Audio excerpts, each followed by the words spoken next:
Hello, everybody. It's Peps. It's J-Dog. It's round 4, and you know what that means? It's tipped out time with two of the single greatest football tipsters you could come across. J-Dog, how are you, sir? We did pretty average last week. I am the artist formerly known as J-Dog. I'm J-Yog now, according to you. J-Yog? What do you mean J-Yog? Well, you called me J-Yog at the start of the show now. It's J-Dog. No, you fluffed me up already. You're a bit of a fluffer. Listen, I like to fluff occasionally, but not as often as you would like. But you know what? Let's get into it because I tell you what, there are some bumper games this weekend. And after what happened last week, we've had to look at round 4 with a completely different set of lenses. And it's all starting tonight. Sydney versus Essendon live at the SCG. This game is on as we speak. We know what's on. We haven't looked at the scores, so we're going to keep that totally unbiased. But look, it's as simple as this. Essendon came back from which could have been an absolute nightmare of a season and had a great win last week against the Saints. And the Sydney, well, we know what they did against Richmond, and they're back at their spiritual home, the SCG, the Sydney Cricket Ground, and they are basically swansational up there. It's been an interesting mix between these two. Essendon's run and gun their youth. They're calling baby bombers already. Geez, every joke Essendon supporters sometimes, aren't they? The baby bombers, they've won one game. One game, but they're back. Look, I honestly think Sydney are just going to be too good for them on the night. Yeah. That saying, if Essendon play like they did the week before against St Kilda, this could be a closer battle than we could actually predict. Sure, yeah. I'm Buddy's fresh. We'll see how that goes with the boudoir back. But we'll see if it's the second week in a row where Rutten goes up into the box and actually coaches like a coach. Worked last week. Well, interestingly enough, Sydney have won. Essendon have won the last two against the Swans. Mind you, it was 6 points and 10 points.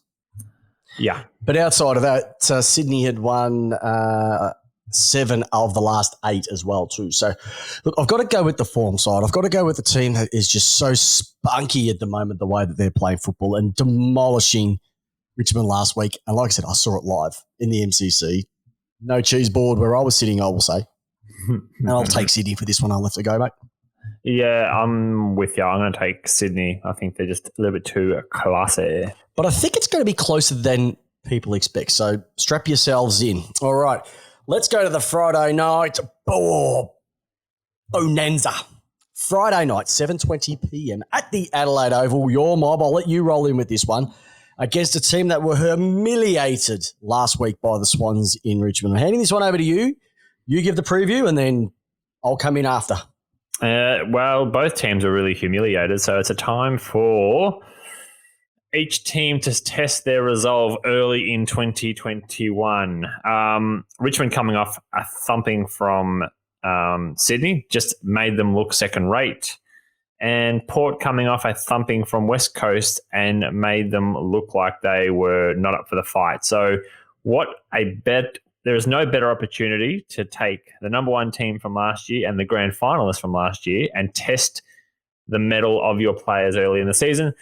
For Port Adelaide, the one big in, which is what has got people, especially for the Tigers match, they are WAP. Huh? We are. What's WAP? You know what WAP is, Peps. I got no idea what WAP is. We're excited for our mini Hulk, Lockie Jones. Okay. He's the strength of 10 men. You think Ollie Wines was strong? This kid here makes Ollie look like a cheeseburger. This guy's a Big Mac. Miles Bergman goes out. Peter Adams goes out just due to the fact that we can't play all those tools in the forward line. On Richmond side, Basher is back, Jack Ross, Ryan Mansell, and Will Martin. So magnets have been swung, Peps, and I know you love a magnet swing. I love a magnet swing. If it's not going right, you got to swing those magnets. We do it every Tuesday. We do. Rioli's been left out of this team. Derek Egman-Smith has been left out. Presti is injured. We know that. Josh Caddy's been admitted. And Camden McIntosh is injured as well. So, yeah. So they brought 5 in? They've bought 4 in. Oh, and 1 emergency. Okay. So who are you going with, mate? You going with your mob? I have to. I think there's no... you can't go against your own mob. It's so early in the season, can you? Yeah, yes, you can. Yeah, well, you Melbourne supporters turn on you young early. That's what we do. You guys are brutal. We are brutal. Not for me. Not for me, Peps. I'm Port all the way. Look, I'm going with Port, and it's simply this. Look, the number of goals at the moment, you're outscoring them by 3 goals a game. You've got just as many scoring shots. The inside 50s almost hit the same as well. Your contested possessions, you're 10% above what they are. Okay, so you're going in a lot more, a lot harder. And I just think that you're outmarking them in the forward 50. You're leading them in the clearance. So all the stats that you need to have to get the ball and deliver the ball and kick goals, you're leading Richmond across the board at the moment on season averages. So not just over the last week, but what you've been doing. And just because it is at the Adelaide Oval, you've got the 19th man out there, or the 23rd man, or the 24th man. I can't remember how many men they are. That crowd of Port Adelaide, I like the crime rates. The crime rates in Adelaide go down every time Port Adelaide plays at night because they're all in the one place. It's easier for the cops to maintain, and I just think that with them behind you, you guys are going to absolutely smash Richmond. And I don't rate them after what I saw last week. I don't rate them. Yeah, well, it's a sellout crowd, so good luck getting a ticket unless you're probably Lee Mack. You probably know someone. He'll drop a name somewhere. Oh, he'll drop a name. Lee Mack will drop a name. Hey, the interesting thing, though, between these two teams, the last 7 occasions, it's gone back and forth who's won. Yes. Okay, so I think looking at it from this perspective and looking at whose turn it is to win, it's simply going to be Port Adelaide. It's Port Adelaide at home. It's your turn. It's your turn, boys and girls, swings and roundabouts. All right.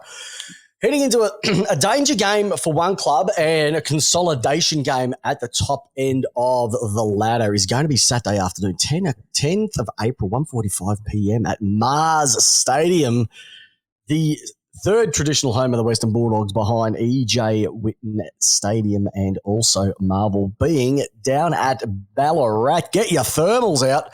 Oh. It's going to be a chilly one down there. I think it's going to be something like 17 degrees as it is. It's going to be very chilly down there at Ballarat. There could be cases of frostbite for the Brisbane boys. How many long sleeve jumpers do you reckon we're going to see? Probably enough to make you cry because you love a long sleeve. I love a long sleeve. I'm going to cry with pride. Cry with pride. But look, I simply just cannot go past the Bulldogs at the moment. They're down at Ballarat. They'll acclimatise to the weather. They're outscoring them by 4 goals a game at the moment. Yeah, it's all over the ground. Possessions-wise, they're 20-odd up. They're 10% on the Brisbane Lions. They're just working harder at the moment. And they're just sexy to watch. The Bont, McLean, Libber, Smith, Juicy, Brucey kick the bag. And I reckon you can't just stop at one. Once you get, it's like Pringles, mate. Once you pop, you can't stop. No. Once you've got that double hander going, you want more of that as well too. So I'm going with the Western Bulldogs, but Brisbane have to show something because if they go 1-3, it's going to make it a massive challenge for them to actually get into the 8. The way it is so close at the moment. Yeah, and like you said, previous form, Brisbane won the last 2, but that doesn't really speak to much because these 2 teams are playing like they are on different galaxies at the moment. Oh, yeah. And by the way, if you've got a multi going, just make it as simple as this.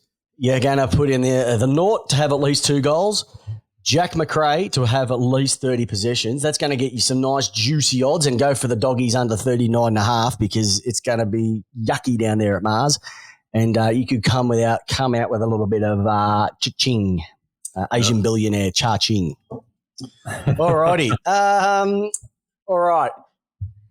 This is a danger game, but for the wrong reasons. St Kilda versus West Coast at Marvel Stadium, also on Saturday, the traditional slot of 4:35 p.m, the graveyard slot. And St Kilda deserved to be in the graveyard after the effort they showed up last week against Essendon.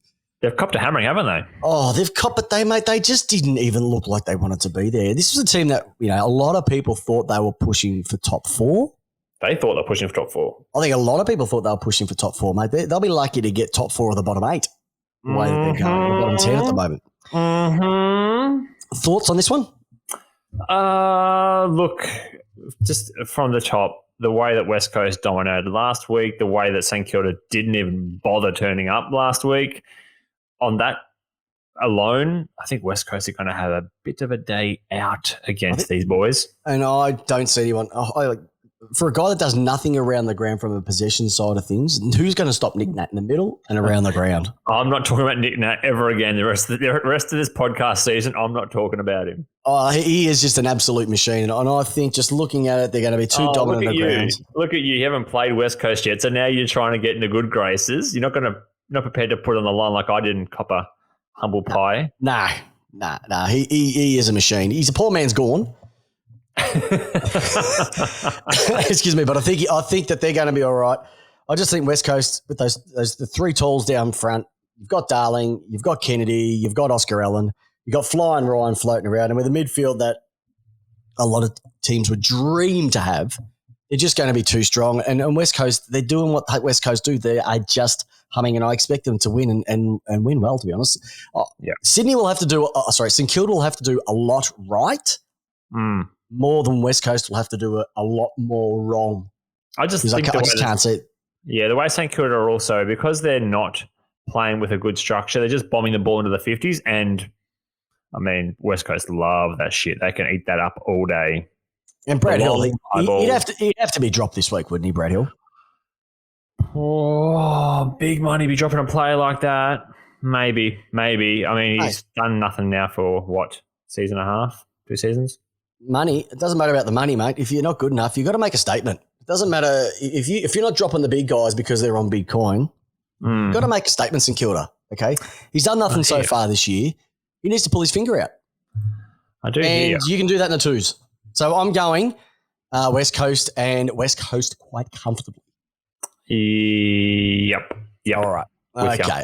Last game for Saturday. This is actually going to be a nice little juicy game to watch. If you've got nothing else, you don't want to watch another repeat of The Notebook or The Fifth Element or Die Hard with a Vengeance, which is probably going to be on.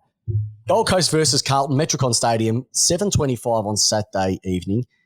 The reason why I think this game is going to be good is because Gold Coast are actually playing pretty good football at the moment. They've been stiff in the last couple of games. The West Coast one, they should have had that. And the last one against Adelaide. But my concern is with Jared Witts going down, who is and has been sensational for that group since ever going up there. Yeah.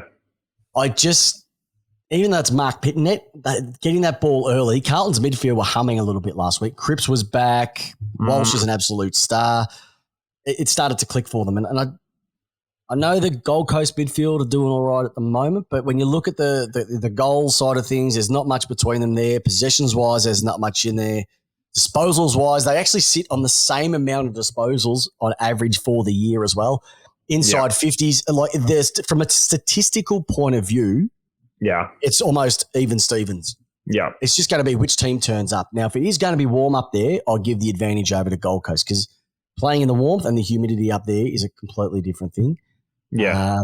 But I still can't. I think I trust Gold Coast a little bit more than I do with Carlton at the moment. I think even the small forwards running around for Sexton, Rankin, Lukosius, Anderson, these guys just running around are going to make it a little bit challenging for the backline of the Blues. So I'm going with the Gold Coast Suns, my friend. Good one.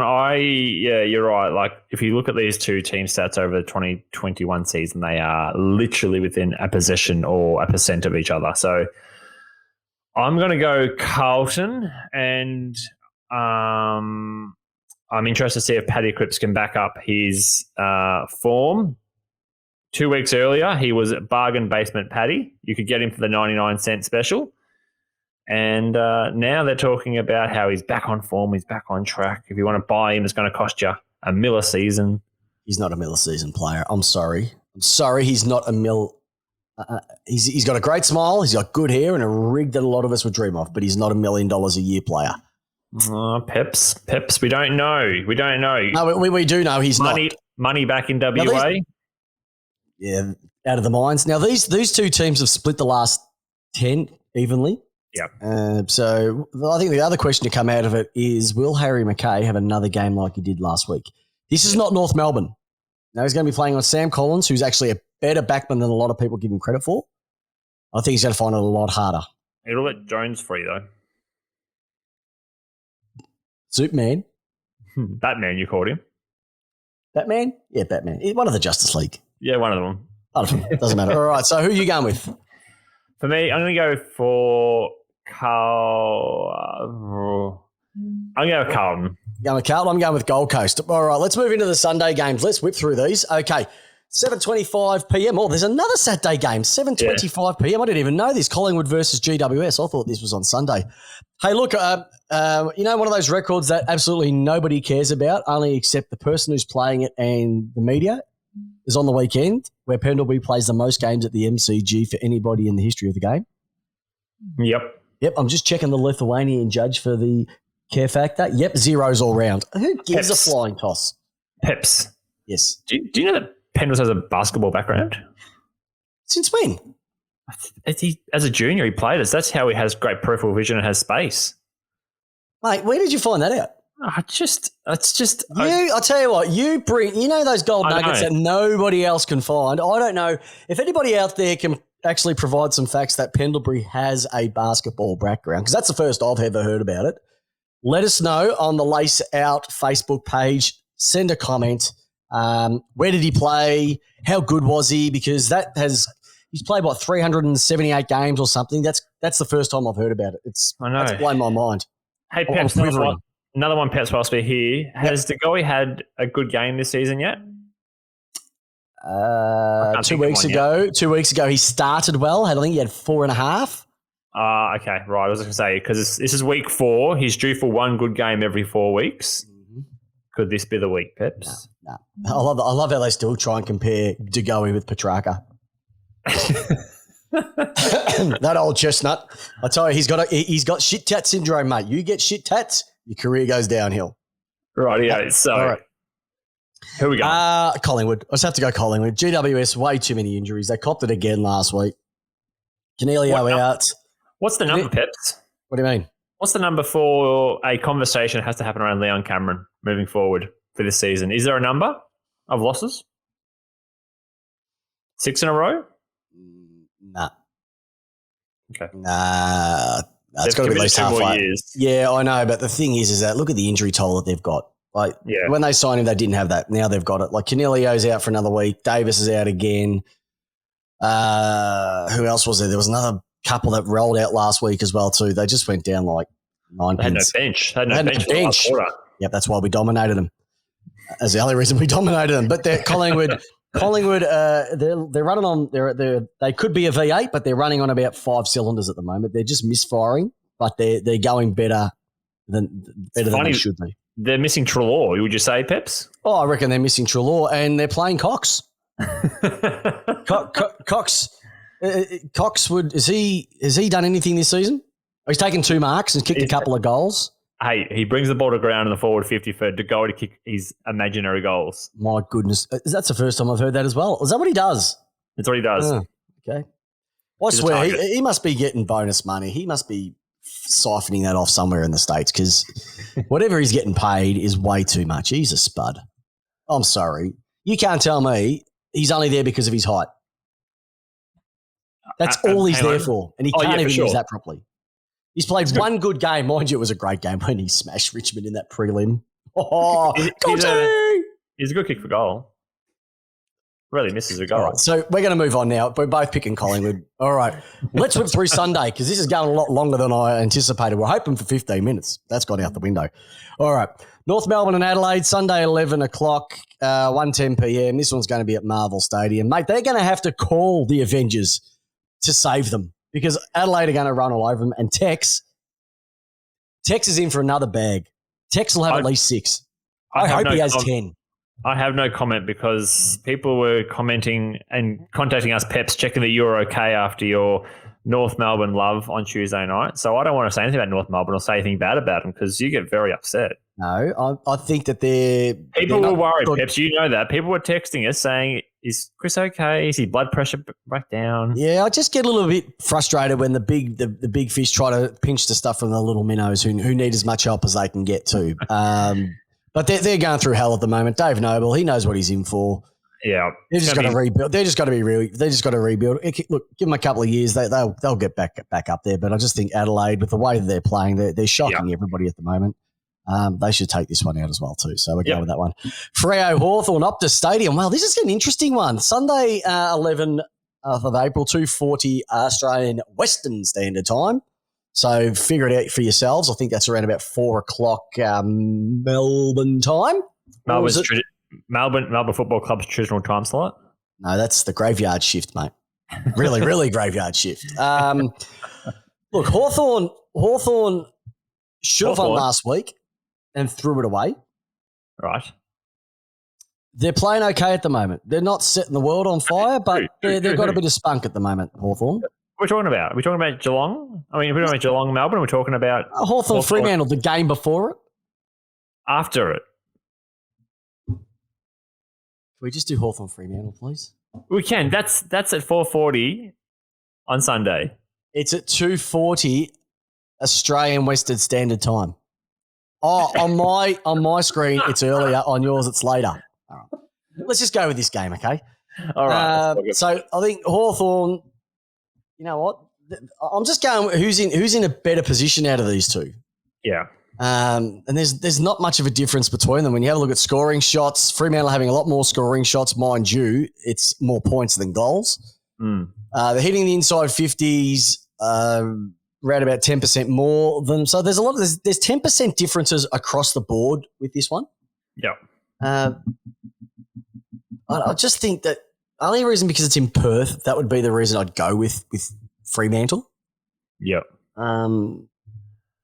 But that's it. That's the only thing that really splitting these two apart from me. Fair enough. Brayshaw, Chera, Mundy, Sarong playing great football. Hardwick, Wingard, Mitchell, O'Meara, Impey. Yeah. Statistics. If you put both of them together, it's almost a toss of the coin sort of thing too. So, and once again, it's another one of those situations where if you have a look over the last 10 games, it's virtually been split.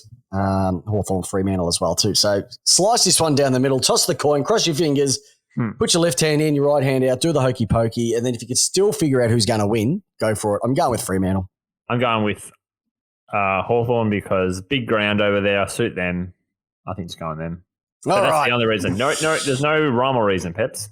Oh, you want to talk about rhyme or reason? This is the game you want to be rhyming, and this is the game you want to be reasoning. I will be there at the G with my cheese platter, with my Pinot Noir. Sunday, 11th of April, 3:20 p.m. Australian Eastern Standard Time. The Melbourne Demons versus Geelong. What a game to cap off your weekend. You've got a team that's sitting 3-0. I haven't done that since 2005. If they go 4-0, they're going to be sitting in a position they have not done since 1994, which is the year apparently you were born, Jamie. It is. This is if Melbourne really want to put a stamp on their season, this has to be the game that they do it. They're outscoring Geelong at the moment. Meters gained. They're 800 metres a game in front of them, so they're definitely running the ball. They're smashing them in contested possessions. Uncontested Geelong loves that. Disposal efficiencies are pretty much across the board. Inside 50s, you know who's going to be winning that one. It's definitely going to be the Ds. So if one team is going to be playing fast, aggressive football, the other one is going to play slow, direct, control the ball at their tempo. Yep. My concern is on both sides. It's Melbourne, so do I trust them? Not at this stage. That's why the lid was on. Geelong, they only snuck across over their last 2 games. So they snuck across with Brisbane, which they should have lost, and they probably should have lost last week as well too. Yeah. I will go with Melbourne because it is my team. But if Geelong's midfield, if Guthrie has another week like he did last week, that's going to be a massive difference. Stephen May on Tom Hawkins is going to be something to behold. Tom Stewart on Bailey Fritsch is going to be something to watch as well too.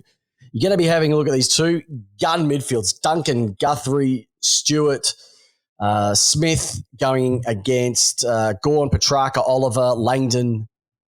It's everything that you want. Melbourne should dominate the rucks. Is O'Connor going to go to Oliver? Is he going to go to Petrarca? There's so many little tales that you can come out of this. Geelong have smashed Melbourne. over the last number of years. The last time Melbourne actually beat Geelong was that prelim final. Yeah. Also that elimination final a couple of years ago. So looking at that, I think Melbourne have won 2 out of their last 10 against Geelong. Mm-hmm. But I think this is going to be another one that I reckon they'll take the Bickies. And if they do that, they're really setting themselves up for a nice finals finish with potentially Wiedemann and Brown to come in the next couple of weeks. What a dilemma to be in. Yep. I think this is Melbourne's first test of the season. And we'll see what it's really like for them. You reckon? Yeah. Well, I mean, who played Freo, GWS, and St Kilda. All bottom 4. Yeah, but at the time of when we played them, they weren't. Freo was a closer game than we expected. St Kilda were in front by close to 5 goals at one stage and lost. Melbourne played their way back into it. And then last week, a game that could have gone either way, Melbourne fought their way back again. So, yeah, it is their first test. Once again, we are playing Dad's Army. All right? Yes. So anything could happen. And I reckon this will be closer than a lot of people think. Yeah, if you say so. All right. I think okay, then. Sure then. All right. So there's our tips, everybody. Look, put those into your footy tips now. You've probably missed the Thursday night game, but that's okay. You're allowed to miss one because you're going to get the next 7. You're going to get the next 8 correct.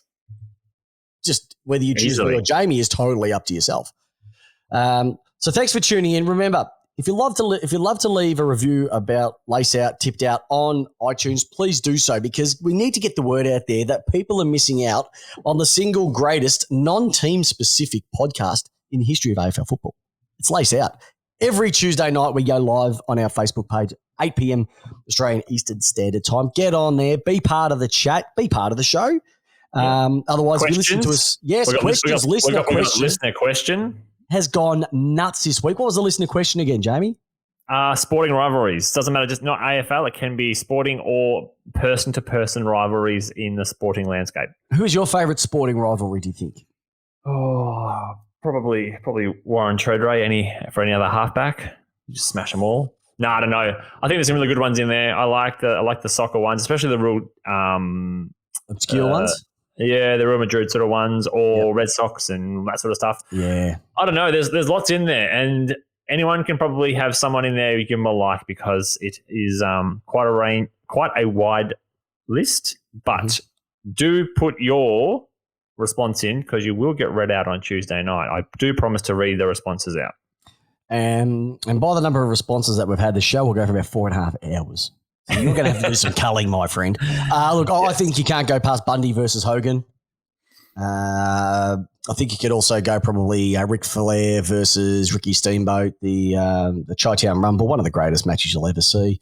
But we could go on about it all night, but we won't go because we've got some footy to get to. So we'll see you on Tuesday night. I'm Peps. He's J-Dog. Like I said, I'm Lace. He's out.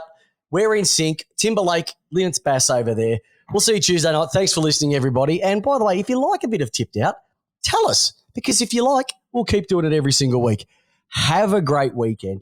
Hope your team wins. J-Dog, good luck to your mob. Yourself. Good luck to your team. And how do you want your tips, Jamie? I like them tipped out.